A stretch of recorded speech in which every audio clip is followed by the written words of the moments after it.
మరి ఇక రాయబడిన ఇర్మియా ప్రవక్త రాయగలిగిన వారు విన్నాడు. ఇక్కడ రాయబడిన మాట ఏంటంటే, ఇర్మియా గ్రంథము 31వ అధ్యాయము 3వ వచనం చూసినట్లయితే, దేవుని ప్రేమ ఎవరి మీద ఉన్నది అని ఇక్కడ వర్ణిస్తూ, ఇశ్రాయేలు ప్రజల మీద ఉన్నదట, ఇశ్రాయేలు జనాల మీద ఉన్నదంట. ఈ యొక్క తెల్లవారుజామున వింటున్న ప్రతి ఒక్క క్రైస్తవుడా, దేవుని పిల్లలైన వారులారా, వారి మీద ఉన్న ప్రేమ నీ మీద కూడా ఉండబడును గాక. చదువుకుందాం. శాశ్వతమైన ప్రేమతో నిన్ను నేను ప్రేమిస్తూ ఉన్నా. ఇర్మియా గ్రంథము 31వ అధ్యాయం 3వ వచనం చూసినట్లయితే, చాలా కాలము క్రిందట యెహోవా నాకు ప్రత్యక్షమాయెను, శాశ్వతమైన ప్రేమతో నేను ప్రేమించిన ఉదయకాల సమయంలో ఉంటున్న మాట క్రైస్తవుల రవినేని పిల్లలేరా, చాలా కాల క్రితం అంటే జరిగిన కాల క్రితంలో దేవుడు ఒక మాట చెప్తూ ఉంటూ ఉన్నా. మనం కూడా కొన్ని సందర్భంలో జరిగిపోయిన దినాలు కూడా దేవుడు మనతో మాట్లాడిన రోజులు ఉన్నవి, ఉండే లేవా? ఉన్నవి.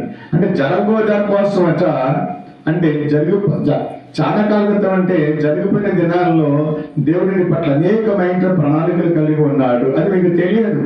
కానంటున్నమాట, జరుగుతున్న దినాలలో నీకు జరిగిన ఏ కార్యమైనా కావచ్చు, మేలు కావచ్చు, ఏంటంటే ఎప్పుడు దేవుడు నీ పట్ల ఆ కార్యం చేయడానికి సిద్ధముగా ఉన్నాడు. దయచేసి వినండి. ఈరోజు తెల్లవారుజామున ఏదైనా చేయని మనకి చేసి మేలు చేసినది, ఏదైనా మనకు చేయని ఉపకారం చేసిన, ఏం చేసిన మేలు చేసే దేవుడే తప్ప మనకు కీడు చేసేవాడు కానీ కాదు.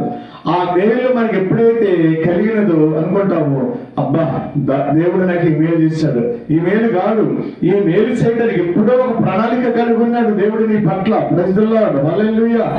దావీదు అనుకుంటూ ఉన్నాడు తెలుసా, దావీదు దగ్గర జీవితాలు అనుకోలే.